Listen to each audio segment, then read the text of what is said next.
ভগবান শ্রীকৃষ্ণ এবং অন্যান্যদের কাম্যক বনে আগমন। বৈশাম্পায়ন বললেন, জন্মেজয়, যখন ভোজ, বৃষ্ণি, অন্ধক ইত্যাদি বংশের যাদবগণ পাঞ্চালের ধৃষ্টদ্যুম্ন, চেদি দেশের ধৃষ্টকেতু এবং কেকই দেশের আত্মীয় স্বজনরা এই সংবাদ পেলেন যে পাণ্ডবগণ অত্যন্ত বিষণ্ণ মনে রাজধানী থেকে চলে গিয়ে কাম্যক বনে বাস করছেন, তখন তারা কৌরবদের উপর বিরক্ত এবং ক্রুদ্ধ হয়ে তাদের নিন্দা করতে লাগলেন এবং নিজ নিজ কর্তব্য স্থির করতে পাণ্ডবদের কাছে গেলেন। সকল ক্ষত্রিয় ভগবান শ্রীকৃষ্ণকে তাদের নেতা করে ধর্মরাজ যুধিষ্ঠিরের কাছে গেলেন। ভগবান শ্রীকৃষ্ণ যুধিষ্ঠিরকে নমস্কার করে বিষণ্ণভাবে বললেন, হে রাজন্যবর্গ, এখন এটি নিশ্চিত হলো যে পৃথিবী দুরাত্মা দুর্যোধন, কর্ণ, শকুনি ও দুঃশাসনের রক্তপান করবে। সনাতন ধর্ম হলো এই যে যে ব্যক্তি কাউকে ঠকিয়ে সুখ ভোগ করে তাকে মেরে ফেলা উচিত। এখন আমরা একত্রিত হয়ে কৌরব এবং তাদের সাহায্যকারীদের যুদ্ধে বধ করব এবং ধর্মরাজ যুধিষ্ঠিরকে রাজ সিংহাসনে প্রতিষ্ঠিত করব। অর্জুন দেখলেন পাণ্ডবগণ অপমান হওয়ায় ভগবান শ্রীকৃষ্ণ ক্রুদ্ধ হয়ে তার কালরূপ প্রকটিত করতে চান। তখন তিনি লোকমহেশ্বর সনাতন পুরুষ ভগবান শ্রীকৃষ্ণকে শান্ত করার জন্য স্তুতি করতে লাগলেন। অর্জুন বললেন, শ্রীকৃষ্ণ, আপনি সমস্ত প্রাণীর হৃদয়ে বিরাজমান অন্তর্যামী আত্মা। সমস্ত জগৎ আপনার থেকেই প্রকটিত হয়ে অন্তকালে আপনাতেই সমাহিত হয়। সকল তপস্যার অন্তিম গতিও আপনি। আপনি নিত্য যজ্ঞস্বরূপ। আপনি অহংকারী ভৌমাসুরকে বধ করে মণির কুণ্ডলগুলি ইন্দ্রকে উপহার দিয়েছেন এবং ইন্দ্রত্ব প্রদান করেছেন। আপনি জগৎ উদ্ধারের জন্য মনুষ্য অবতার গ্রহণ করেছেন। আপনি নারায়ণ ও হরিরূপে প্রকটিত। আপনি ব্রহ্মা, সোম, সূর্য, ধর্ম, ধাতা, যমরাজ, অগ্নি, বায়ু, কুবের, রুদ্র, কাল, আকাশ, পৃথিবী এবং দিকস্বরূপ পুরুষোত্তম। আপনি স্বয়ং অজ এবং চরাচর জগতের স্রষ্টা। আপনি অদিতির গর্ভে বামন রূপে বিষ্ণু অবতার হয়েছিলেন। সেই সময় আপনি মাত্র 3 পদে স্বর্গ, মর্ত্য এবং পাতাল জয় করেছিলেন। সর্বস্বরূপ আপনি সূর্যে তার জ্যোতিরূপে থেকে তাকে প্রকাশ করছেন। আপনি সহস্র অবতার রূপ ধারণ করে ধর্মবিরোধী অসুরদের সংহার করেছেন। আপনি সর্ব ঐশ্বর্যময়ী দ্বারকা নগরীকে আপন করে লীলা বিস্তার করেছেন এবং শেষে তাকে সমুদ্রে সমাহিত করবেন। আপনি সর্বতোভাবে স্বাধীন, তা সত্ত্বেও হে মধুসূদন, আপনার মধ্যে ক্রোধ, ঈর্ষা, দ্বেষ, অসত্য এবং ক্রূরতা নেই। কুটিলতা তো থাকতেই পারে না। হে অচ্যুত, সকল মুনি ঋষি আপনাকে তাদের হৃদয় মন্দিরে বিরাজমান দিব্য জ্যোতিরূপে জেনে আপনার শরণ গ্রহণ করেন এবং মোক্ষলাভের ইচ্ছা প্রকাশ করেন। প্রলয়ের সময় আপনি স্বাধীনভাবে সমস্ত প্রাণীদের নিজ স্বরূপে লীন করে নেন এবং সৃষ্টির সময় সমস্ত জগৎরূপে প্রকটিত হন। ব্রহ্মা এবং শঙ্কর উভয়ই আপনার থেকে প্রকটিত হয়েছেন।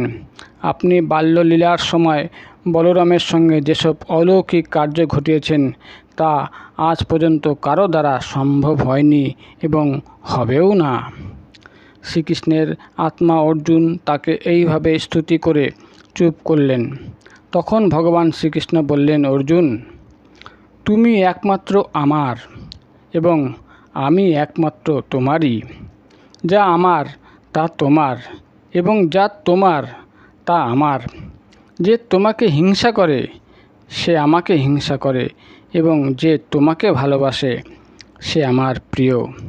তুমি নর, আমি নারায়ণ। আমরা ঠিক সময়েই অবতারত্ব নিয়েছি।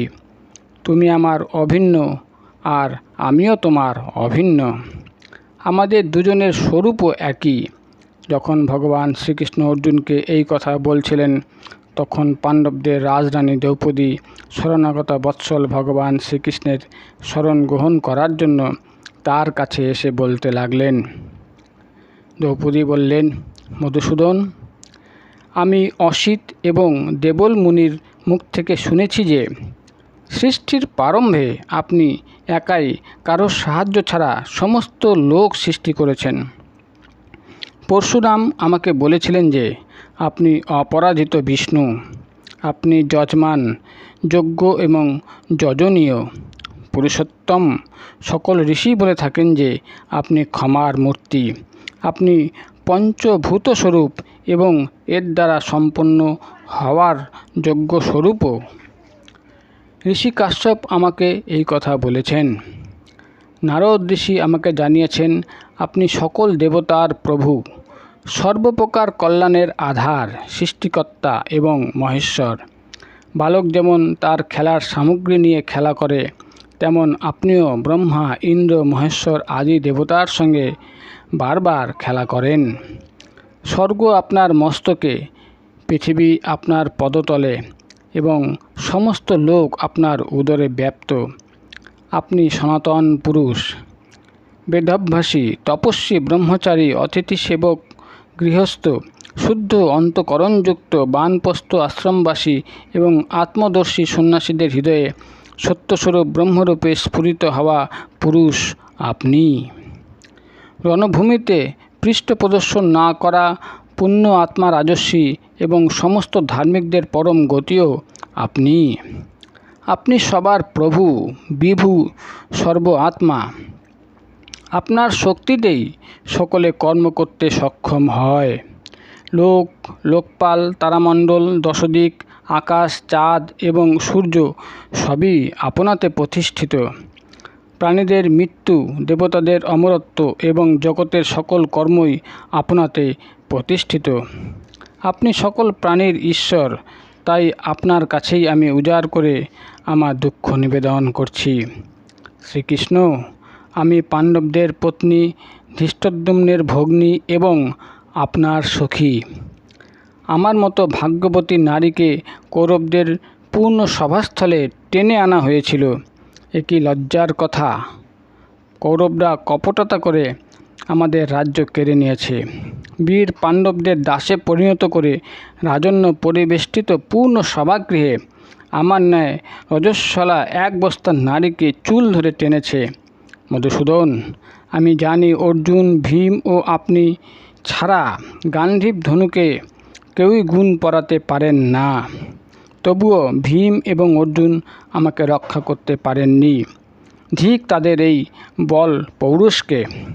এরা থাকতে দুর্যোধন এক মুহূর্ত কিভাবে বেঁচে থাকতে পারে? এই সেই দুর্যোধন যে সবলচিত্ত পাণ্ডবদের হস্তিনাপুর থেকে তাড়িয়ে দিয়েছিল, ভীমকে বিষ প্রদান করে মারতে চেয়েছিল। ভীমসেনের আয়ু ছিল, তাই বিষ হজম করে তিনি বেঁচে গিয়েছিলেন, সে কথা আলাদা। ভীম যখন প্রমাণকোটি বটবৃক্ষের নিচে শায়িত ছিলেন, তখন দুর্যোধন তাকে দড়ি দিয়ে বেঁধে গঙ্গায় ফেলে দিয়েছিল। তিনি অবশ্য দড়ি ছিঁড়ে সাঁতার কেটে উঠে এসেছিলেন। তাকে সর্পাঘাতে মেরে ফেলার চেষ্টাও করা হয়েছিল। এদের মা যখন পুত্রদের নিয়ে বারাণবতে ছিলেন, তখন আগুন লাগিয়ে পুড়িয়ে মারার উদ্যোগ নেওয়া হয়েছিল। এমন নীচ কর্ম কোন ব্যক্তি করে? শ্রীকৃষ্ণ, আমার ন্যায় সতীর চুল ধরে দুঃশাসন পরিপূর্ণ সভায় টেনে এনেছিল, আর পাণ্ডবরা শুধু চেয়ে দেখছিলেন।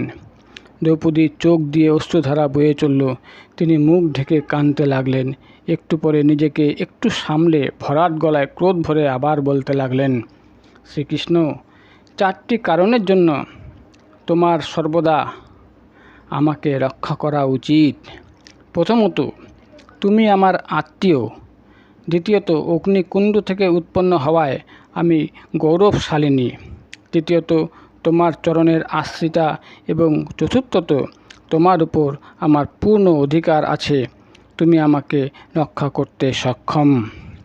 শ্রীকৃষ্ণ তখন সেই সভায় বীরদের সামনে দ্রৌপদীকে সম্বোধন করে বললেন, কল্যাণী, তুমি যাদের উপর ক্রুদ্ধ হয়েছ, তাদের স্ত্রীরাও এমনি করে কাঁদবে। কিছুদিনের মধ্যেই অর্জুনের বাণে সেই দুরাত্মারা রক্তে প্লাবিত হয়ে মাটিতে শুয়ে থাকবে। আমি সেই কাজই করব যা পাণ্ডবদের পক্ষে অনুকূল হবে। দুঃখ করো না, আমি প্রতিজ্ঞা করে বলছি তুমি রাজরানী হবে। যদি আকাশ দুটুকরো হয়ে যায়, হিমালয় চূর্ণ বিচূর্ণ হয়, পৃথিবী ধ্বংস হয়, সমুদ্র শুকিয়ে যায়, তবুও দ্রৌপদী আমার কথা কখনো মিথ্যা হতে পারে না। দ্রৌপদী শ্রীকৃষ্ণের কথা শুনে আর চোখে অর্জুনের দিকে তাকালেন। অর্জুন বললেন, প্রিয়ে তুমি কেঁদো না, শ্রীকৃষ্ণ যা বলেছেন তেমনই ঘটবে, এর অন্যথা হবে না। ধৃষ্টদ্যুম্ন বললেন, ভগ্নী আমি দ্রোণকে, শিখণ্ডী পিতামহ ভীষ্মকে, ভীম দুর্যোধনকে এবং অর্জুন কর্ণকে বধ করবে। আমরা যখন বলরাম এবং শ্রীকৃষ্ণের সাহায্য পেয়েছি তখন স্বয়ং ইন্দ্রও আমাদের পরাজিত করতে পারবেন না। ধৃতরাষ্ট্রের পুত্ররা তো নগণ্য। সকলে এবার শ্রীকৃষ্ণের দিকে ফিরে তাকালেন। শ্রীকৃষ্ণ ধর্মরাজ যুধিষ্ঠিরকে বললেন, রাজন, আমি সেই সময় দ্বারকাতে থাকলে আপনাদের এত বিপদে পড়তে হতো না। যদি কুরু বংশীয়রা আমাকে দূতসভায় আমন্ত্রণ নাও করতেন, তবুও আমি ওখানে উপস্থিত হয়ে পাশা খেলায় কুফলাদি বুঝিয়ে খেলা বন্ধ করে দিতাম। আমি পিতামহ ভীষ্ম, দ্রোণাচার্য, কৃপাচার্য এবং বাহ্লিকের সামনে ধৃতরাষ্ট্রকে বলতাম, রাজন, আপনি পুত্রদের পাশা খেলতে দেবেন না। পাশার জন্য রাজা নলকে কত বিপদে পড়তে হয়েছিল, আমি তা ওকে শোনাতাম। ধর্মরাজ, সেই পাশার জন্যই আপনি রাজ্যচ্যুত হয়েছেন। পাশায় অসময়ে ধন সম্পত্তি বিনাশপ্রাপ্ত হয়। এই খেলাতে তীব্র আকর্ষণ জন্মায়, তার ফলে এই খেলা থেকে বিরত হওয়াও কঠিন হয়ে ওঠে। মহিলাদের সঙ্গে হাস্য কৌতুক, পাশা খেলা, শিকারের নেশা এবং মদ্যপান মানুষের জীবনে দুঃখ আনতে পারে। এইগুলির দ্বারা মানুষ শ্রীভ্রষ্ট হয়। এই চারটির মধ্যে পাশা খেলা সব থেকে খারাপ। পাশা দ্বারা একদিনে সমস্ত সম্পত্তি ধ্বংস হয়ে যায়, মানুষ খারাপ স্বভাবগ্রস্ত হয়ে পড়ে, ধর্ম, অর্থ ইত্যাদি ভোগ না করেই নাশ হয় এবং বন্ধু বান্ধব আত্মীয় স্বজনও এর জন্য খারাপ ব্যবহার করে। আমি রাজা ধৃতরাষ্ট্রকে পাশার আরও নানা দোষের কথা বলতাম। যদি তিনি আমার কথা মেনে নিতেন তাহলে কুরুবংশের মঙ্গল হতো এবং ধর্ম রক্ষা হতো। তিনি আমার এই হিতৈষীপূর্ণ কথা না শুনলে নিজেই আমি দণ্ডদান করতাম। তার স্তাবক সভাসদরা যদি অন্যায়বশত তার পক্ষ নিতেন তাহলে আমি তাদের প্রাণদণ্ড দিতাম। সেই সময় আমি দ্বারকায় না থাকাতেই আপনি পাশা খেলে বিপত্তি ডেকে এনেছেন। তাই আজ আপনাদের এই বিপদ। যুধিষ্ঠির জিজ্ঞাসা করলেন, শ্রীকৃষ্ণ, তুমি সেই সময় দ্বারকায় না থেকে কোথায় ছিলে, কি কাজ করছিলে? ভগবান শ্রীকৃষ্ণ বললেন, ধর্মরাজ, সেই সময় আমি শালবর এবং তার বিশালাকার সৌভ বিমান ধ্বংস করার জন্য দ্বারকার বাইরে গিয়েছিলাম। যখন আপনার রাজসূয় যজ্ঞে আমার অগ্রপূজা হয়েছিল এবং শিশুপালের ঔদ্ধত্যের জন্য আমি তাকে পরিপূর্ণ সভার মধ্যে চক্রের সাহায্যে মেরেছিলাম, তখন আমি তো সেখানে ছিলাম। আর ওদিকে শিশুপালের মৃত্যু সংবাদ পেয়ে শালব দ্বারকাতে চড়াও হয়েছিল। সে তার সপ্তধাতু নির্মিত সৌভ বিমানে করে অত্যন্ত নিষ্ঠুরভাবে দ্বারকার কুমারদের বধ করতে থাকে। বাগান মহল সব ভেঙে নষ্ট করে দিতে থাকে। সে লোকদের জিজ্ঞাসা করতে থাকে, যাদব অধম মূর্খ কৃষ্ণ কোথায়? আমি সেই অহংকারীকে চূর্ণ বিচূর্ণ করব। সে যেখানে থাক আমি সেখানে যাব। আমি সেই অস্ত্রের শপথ করে বলছি, কৃষ্ণকে হত্যা না করে আমি ফিরব না। শালব আরও বলেছে যে বিশ্বাসঘাতক কৃষ্ণ আমার বন্ধু শিশুপালকে বধ করেছে, তাই আজ আমি তাকে যমালয়ে পাঠাবো। ধর্মরাজ, শালব অনেক কটু কথা বলে দ্বারকায় অনেক অশান্তির সৃষ্টি করছিল এবং সৌভ বিমানে বসে আমার প্রতীক্ষায় ছিল। আমি যখন দ্বারকায় ফিরে ওখানকার দুর্দশা দেখলাম তখন আমি অত্যন্ত ক্ষুব্ধ হলাম এবং তার অপকর্মের কথা চিন্তা করে স্থির করলাম যে তাকে প্রাণদণ্ড দেওয়াই উচিত।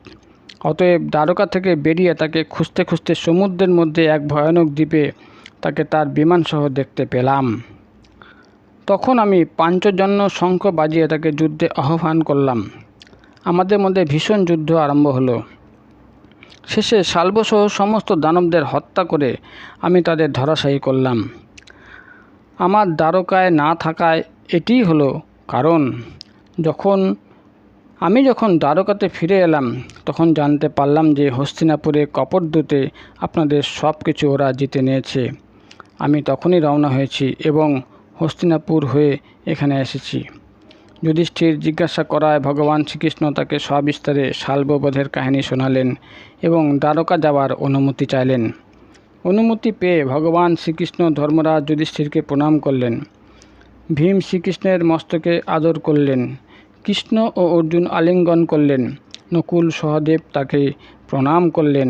পুরোহিত ধৌম তাকে সম্মান জানালেন।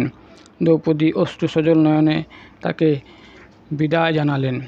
শ্রীকৃষ্ণ তার রথে সুভদ্রা এবং অভিমন্যুকে নিয়ে যুধিষ্ঠিরকে বারংবার সান্ত্বনা দিয়ে দ্বারকায় রওনা হলেন। তারপর ধৃষ্টদ্যুম্ন দ্রৌপদীর পুত্রদের নিয়ে নিজ দেশে প্রস্থান করলেন। শিশুপালের পুত্র ধৃষ্টকেতু তার ভগ্নী করেণুমতিকে, নকুলের স্ত্রীকে নিয়ে তার নগরী শুক্তিমতির দিকে যাত্রা করলেন। সব রাজা মহারাজা নিজ নিজ দেশে প্রত্যাবর্তন করলেন। পাণ্ডবরা প্রজাদের অনেকবার করে দেশে ফিরে যেতে বললেন, কিন্তু তারা ফিরলেন না। সে দৃশ্য ছিল বড়ই অনুপম।